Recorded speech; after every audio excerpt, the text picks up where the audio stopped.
Artisanal pastries in Pacifica. You could put anything on that sandwich bread, and I will eat it. Tex-Mex fusion in San Francisco. The best smoked barbecue I've ever had. And soupless ramen delights in San Mateo. The noodles were literally falling out of my son's mouth while he was eating it. Just ahead on Check Please Bay Area. Giddy up. Yeah.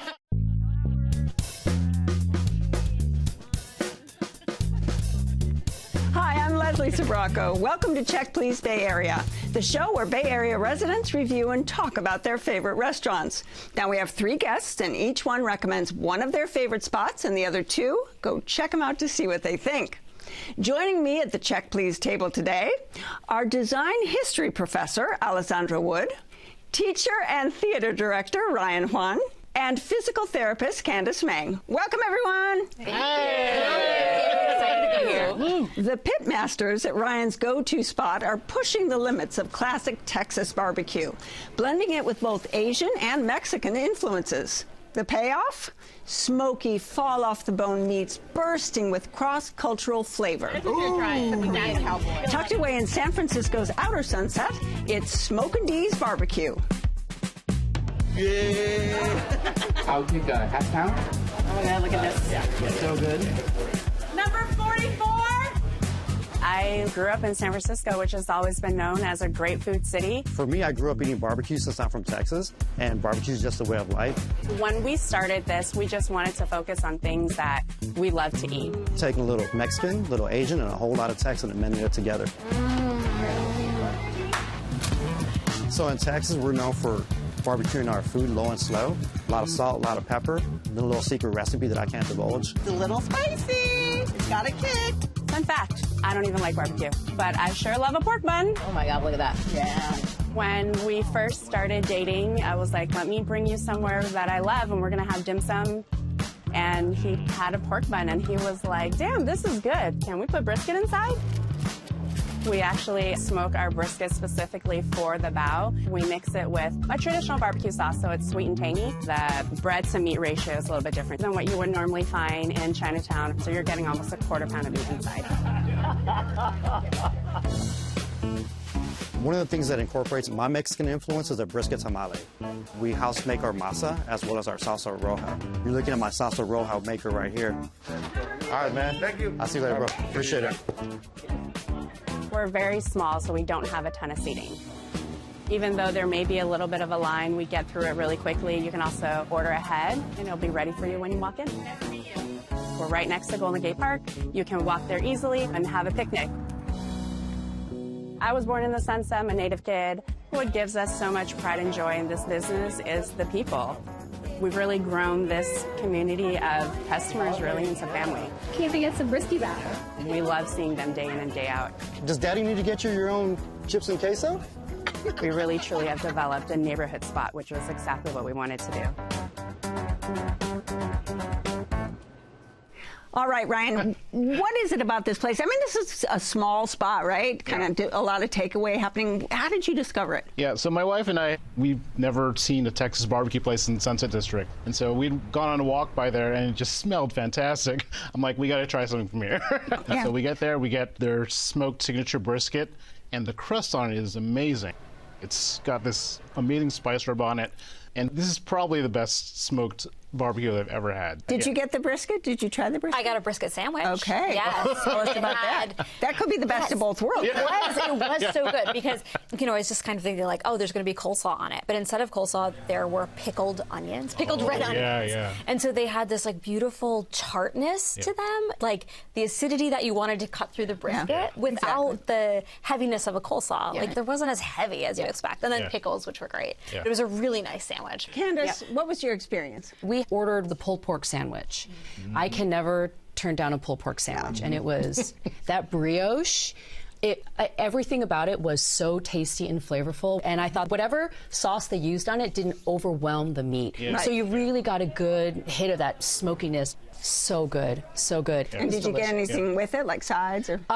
We got the cornbread, which was enormous. It was like the size of my head. Oh yeah, and I was so excited because the cornbread is baked in like muffin tins, so all of the bottom of it has this chewy crispiness, which is my favorite. Like I'm a corner brownie person, so it was like the. I so am. Yeah. I don't let my kids touch the corner.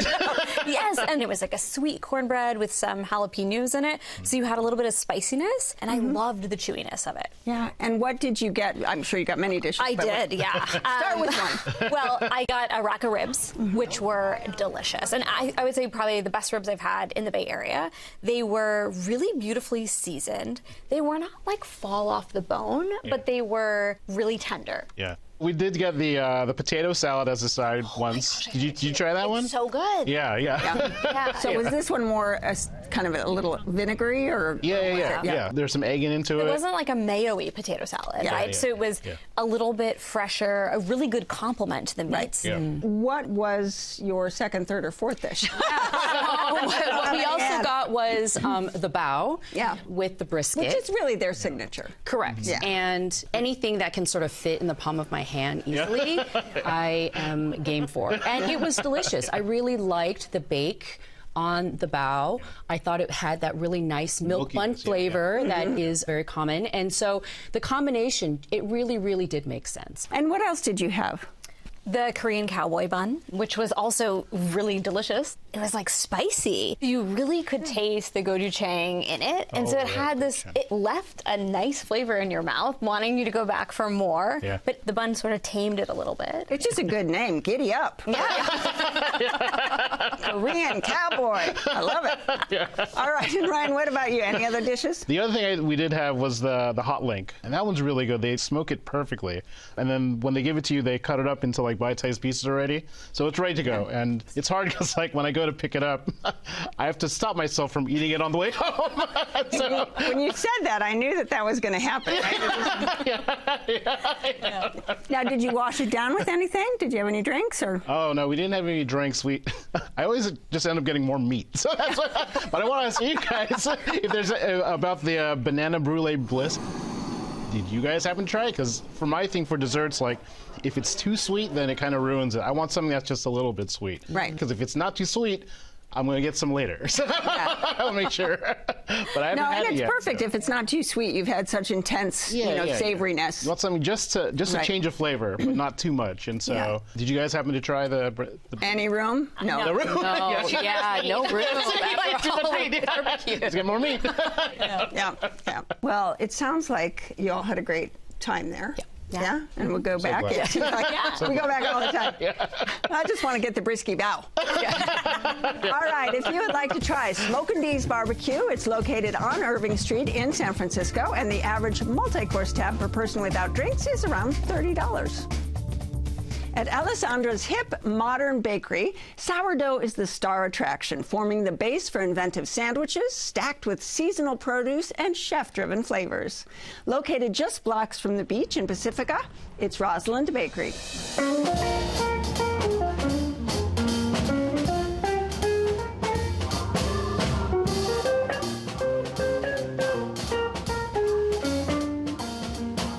Rosalind Bakery is a community hub here in Pacifica. It's art, it's music, it's delicious artisan food. The first thing that you're probably going to get hit with is the smell of all of the baked goods coming in and out of the oven. And then you'll definitely notice the atmosphere and how welcoming it can be.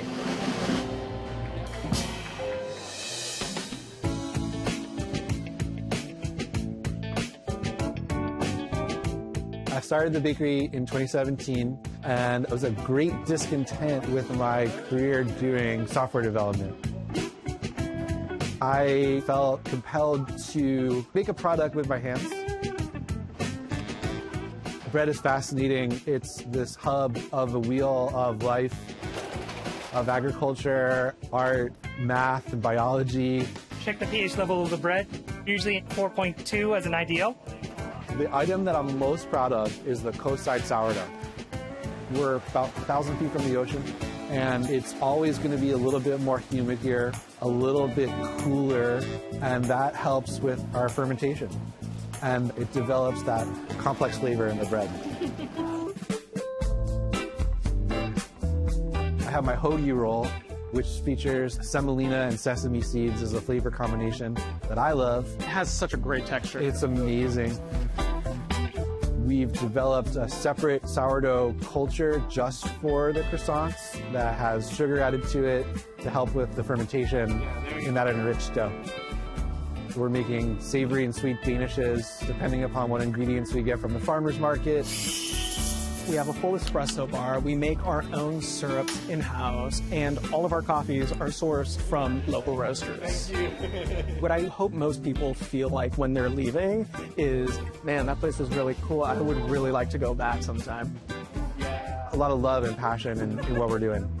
I've dedicated my life to bread. Rosalind is my temple to bread. Good job. Nicely done. All right, Alessandra, it's not what you expect from a bakery, right? It's kind of got a party vibe going on. Absolutely. I go in there and I can't stop myself from singing whatever songs they have blasting. Or sometimes it's live music. It's just fun. Good energy. Yeah. One of my favorite things there is anything made on their hoagie bread. So the Rosalind hoagie, it's this Italian hoagie. Just amazing. For anybody who's an East Coaster, you know what a hoagie is. You're like a big long sub sandwich. That bread is so iconic to the East Coast. It's soft on the inside. It has a light crust. It's peppered in sesame seeds, but it has this really chewy texture. And then it's filled with Italian meats, sharp provolone cheese, some nice like radicchio or red leaf lettuce to kind of elevate it a little bit. And then this Calabrian chili mayo, which gives it a touch of spice. That's like, you know, you just got everything in one spot. Yes. Yeah. All right, what about you? What did you order, Ryan? So we got the con patate pizza, and it was baked on the most perfect focaccia bread ever. The focaccia was so soft and pillowy, and on the top they had perfectly seasoned potatoes and the cheese, and they cooked it such that it had like a slight char to it at the top. It gives that extra flavor to it. It was just amazing. And it was a big piece too. And so it's like my wife and I could split that, and like, okay. The only thing was I wish I could take it home and warm it up so I could have it nice and hot. But I had to eat it right then and there. It was just so perfect. We'd gotten the breakfast sando as well. Oh, so good. And in that, it has like the egg. We actually added mortadella. Oh. And what I love about that was they pan-fried the mortadella a little bit, so it's almost like bacon. Wow. So, put bacon in anything, I'm all game. But then with that spicy sauce on it, I'm like, oh my gosh. That sandwich bread, that is what I'm most obsessed about at Rosalind Bakery. Yeah. You could put anything on that sandwich bread, and I will eat it. Yeah. Ironically, my favorite thing there was the turkey sandwich because so good, my son got it, and the turkey was moist and tender. Which doesn't always happen. Exactly, right? A lot of turkey deli meat can be very dry, but that with the bread and whatever that Dijonnaise that they put on it with the cheese, I mean, it was so good. Any pastries or things you want to talk about? Yeah. The cinnamon roll. Okay. That is, first of all, it's huge. It's like the size of my head, and it has sourdough in it. So you have like this sourdough feel to it, filled with cinnamon and sugar. So the sugar caramelizes on the bottom, and then it has that classic cream cheese icing. But it's huge, and it's a shareable item. It's shareable. I will eat it for a couple days with my kids. They will cry if they're out of stock when we get to the bakery, and there are no cinnamon rolls. They literally will cry. There's 3 and 5, so they're allowed. Okay, so they're allowed. Right? Okay. And then when we eat it all up, there may be tears too. So they're like, oh, we wanted more. Did you get any pastries? We did. We got chocolate chip cookies because you can't really ever go wrong with a chocolate chip cookie. You cannot. And I think we got 2. And they were gone within about 30 seconds with 8 hands between the family of 4 digging into the paper bag. And they were flavorful and thick and just so sweet and so delicious. And what else did you get? The olive oil cake. It's a lemon poppy seed olive oil cake, and it's vegan, actually. But you wouldn't know. It is beautifully baked with these very crispy, chewy edges, which I love. People will request, and I've heard this, I always request a corner piece. I've heard others request a middle piece. But the edges get really brown and chewy, and it's sweet, but it's not overly sweet. You eat it, and you have yourself wondering, like, how is this vegan? Like, what's in here? But olive oil cakes are so moist in general. It is so moist. Yeah, it's moist and it feels a little bit decadent, but it's just like really easy to eat. Yeah. We got the chocolate almond croissant, and I love chocolate. My wife loves almond stuff, so this was the no-brainer thing made for us. And so, but we had it. We took a bite into it. It has like this powdered sugar thing on top of it. They don't skimp. They have a lot of almonds on it, and there's a lot of chocolate filling on the inside. And we bit into it, and I was like, "Oh, this is so good." We split it in half, and I told my wife, "I'm like, you should have gotten 2 of these, and then get a third one for you." It was so good. I had a mocha, and I'm very sensitive to caffeine, and so if I have a little, like, I'm ready to go. This was, the mocha was a double shot of espresso. Wow, you must have been flying. Yeah. But it actually helped because we're having all this bread and all these carbohydrates, and the mocha kept us awake, and so I was ready to go. For me, cappuccino all the way. It's my favorite thing to order from there, but it's always, beautifully crafted, perfect foam. I like a good strong coffee, so it's, for me, perfect. Yeah, you know, I really had a nice time just like looking at all the merch in the store, and it was very Pacifica. Like I definitely got that beach, relaxed beach vibe. My own sourdough baby at home is from Rosalind. So I got my sourdough starter from them. Wait, they do that? Yeah. Okay. You've just given away a big Now Rosalind's going to be cursing you. All right. I've had it for a few years, so I don't know if they still do it. All right. If you would like to try Rosalind Bakery, it's located in the Manor Plaza in Pacifica. The average multi-course tab per person without drinks is around $20. Candace's pick is the first U.S. location for an iconic Tokyo-based ramen shop. Fresh, house-made noodles, broth simmered for hours, and layers of savory umami keep her whole family happily slurping to the last drop. Located in downtown San Mateo, it's Taishoken Ramen. We made some of this! Our restaurant is called Taishoken. We serve ramen, and we are known as the birthplace of tsukemen. Tsukemen means dipping noodle in Japanese. We serve noodle and hot broth separately. My grandfather and his cousin started Taishoken in 1951 Tokyo. 私の祖父と山岸さんが作ったつけ麺が今そこでつけ麺が日本全国に知れ渡り、時を経て文化として日本人に受け入れられたってことが大正圏アメリカ1号店を7年前にオープンできたってことはすごい誇りに思ってます。I really want to make my own noodle because the noodles is very important for texture and flavor. I brought special noodle machine from Japan and we make noodle every single day in the house. Our main broth is tonkotsu broth. We cook over 24 hours. It makes broth very rich. First bite, just pick up some noodle and eat it to feel the flavor. And next, you just dip into the broth and slurp. It tastes really good. When I see the customer dump the dipping broth to the noodle, I was like, ah. But it's been 7 years, so I think they're getting to know how to eat tsukemen.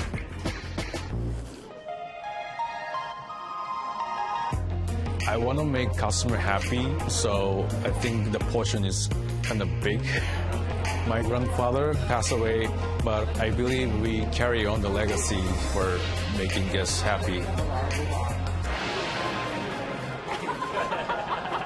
All right, Candace, this kind of feels like a slice of Tokyo, huh? I have never been to Tokyo, but I'd like to think that by going to Taishoken, I have an opportunity to experience it. Yeah. And, you know, sometimes I don't necessarily want a really hot broth of ramen, especially on like a summer day. And when I saw the menu and they had a soupless-based ramen, the Tokyo classic aburasoba, it is delicious. It comes with this beautiful egg yolk on top, and underneath you have your pork chashu, your bamboo, your green onions, the noodles. But to me, what really brought it to that next level is this little cup of vinegar on the side. And you pour it on and you mix it in and it cuts through that richness. That was it. I was hooked. What did you have, Alessandra? So we had a few things, but one of my favorites was what my kids ordered, the yuzu shio ramen. And first of all, I have to tell you, when we sat down, they brought special cups for my kids who are 3 and 5, and they brought special utensils and bowls for them. So immediately they invited them to be really prestigious guests at the table, which was so special for them. So they got that ramen. They loved it. It was this vegetable ramen.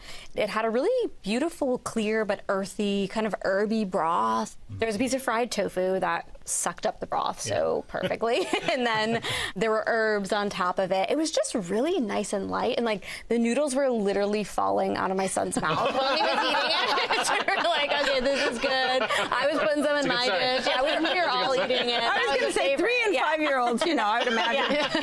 Yes, but they loved it. And they felt like they were part of the party. Yeah. And what other dish did you have? We had the tsukemen, the spicy tsukemen, which was a soupless ramen. It has a dipping sauce to it, right? Dipping one. Yes, and so you had this beautiful noodle, and those were buckwheat noodles. So they were like a little thicker, chewier, but really delicious and hearty. And then the dipping sauce was almost like a gravy, like this spicy gravy that you put the noodles in. There were 2 types of pork, and everything just melded together to have a really beautiful hearty dish that was not soup, you know? It was like different. You're like, I'm going for ramen, and you didn't have to dip it if you didn't want to. I mean, you could just go for the noodle. Okay, what about you? So I got to say, when I had first heard about this place, my wife and I had actually been there before. Oh, really? And it was, we didn't have our best experience eating there at the first time. Okay. But then I got to tell you, as a teacher, I always tell my kids, you can't change what happens to you, but you can always change how you feel about it. Yeah. So we went there a second time. So much better. It was so good. I'm glad you recommended it. It was give it a second chance. They could redeem themselves. Yeah, exactly. Well, it was so good. We got the Niku spicy ramen. I love spicy food. I love it. I can tell it's spicy enough if it looks like I took a shower with my clothes on after. It's just dripping. You're sweating my wife's just like, but it was so good. It was a good spice level, a lot of heat to it. And then we got it with also the Sandstorm Calamari appetizer. Have you had that one yet? Yes. That koji ranch. Oh, yeah. It is. Yeah. I don't know what is in it. Yeah. And the calamari is thick. Yeah. There are big chunks of calamari, and the fry is so good. It's not heavy and greasy. It's perfect. Yeah. There's like the pepper to it too. Yes, and it's not that spicy. Yeah. Any other dish you want to talk about? One of the other appetizers that we got was the cucumber green chili miso.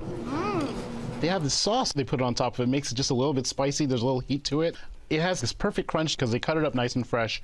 It's the perfect complement, like as you're having all this broth and super spicy stuff, have a little bite of the crunch there to cool it down, cleanse the palate. Yeah. I think the takoyaki, it's like little balls with octopus in them. Yeah. The fry on the outside of it is not heavy. Yeah. The inside is so flavorful. I don't know how you make it, but it tasted like a creamy, savory mashed potato. I don't think that's what it is. Mixed in with little bits of like tender octopus, and then the okonomiyaki sauce really just tie it all together. Yeah. We had takoyaki, my wife and I had it in Osaka, and then like it was the closest we've had it, like having it there. So it's very authentic. Yeah, super absolutely. good. Yeah. I also got the hiyayako, which is a cold tofu dish. It comes with a huge pile of fried anchovies on top and red onions with a ponzu sauce, and the tofu is firm and it's got a great texture to it. It doesn't like fall apart in your mouth like some tofus. It is so good. Any drinks to talk about? I didn't have any drink. I just drank more broth. I didn't have any other drinks. And I'm driving, so. I think on a recent cold day we got the hot sake, and that was really nice. They only have one kind of hot sake on the menu. Nice and warming. Yeah, it was really good. And you know, my kids, they always love the Shirley Temple. Oh, yeah, little bread right? Oh yeah. They'll make a little Shirley Temple there. Oh, so that's cute. Yeah, you could get that for your kids. We haven't graduated to that yet. Still want to get them eating without their hands. All right. Was this affordable? I mean, you've gone quite a few times. Yeah. We go to Taishoken. At one point, I think my husband was taking them weekly. Oh, yeah. Anytime there's talk of ramen, it's always Taishoken. Yeah. That's great. And you guys will be back, it sounds like. Oh, yeah. absolutely. Oh, yeah. Bring me Absolutely. with you. Yeah. Okay. Nobody nobody ever brings me. If you would like to try Taishoken Ramen, it's located on East 4th Avenue in San Mateo, and the average multi-course tab per person without drinks is around $30. Looking for more Bay Area bites you've just got to try? Check out Cecilia Tries It online at kqed.org/check, please. I have to thank my fantastic guests on this week's show. Ryan Juan, who raves about the brisky bows at Smokin D's BBQ in San Francisco. Alessandra Wood, who finds her own slice of carb heaven at Rosalind Bakery in Pacifica. And Candace Meng, who savors the aburasoba at Taishoken Ramen in San Mateo. Join us next time when 3 more guests will recommend their favorite spots right here on Check Please Bay Area. I'm Leslie Sbrocco, and I'll see you then. Cheers, everybody! Yeah. You were fabulous, fabulous, fabulous! Check Please Bay Area is made possible by the members of KQED and by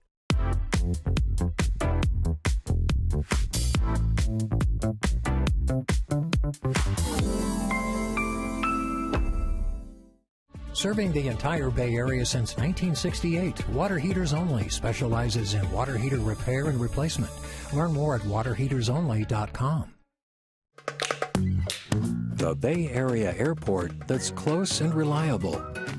iFlyOAK.com. Graham's Port has been family-owned and operated for over 200 years. Available at vintageandfinewines.com or your local fine wine retailer. Bravery, caring, kindness. And that's what we live by at SF Fire Credit Union. SF Fire Credit Union, rescuing you from banks.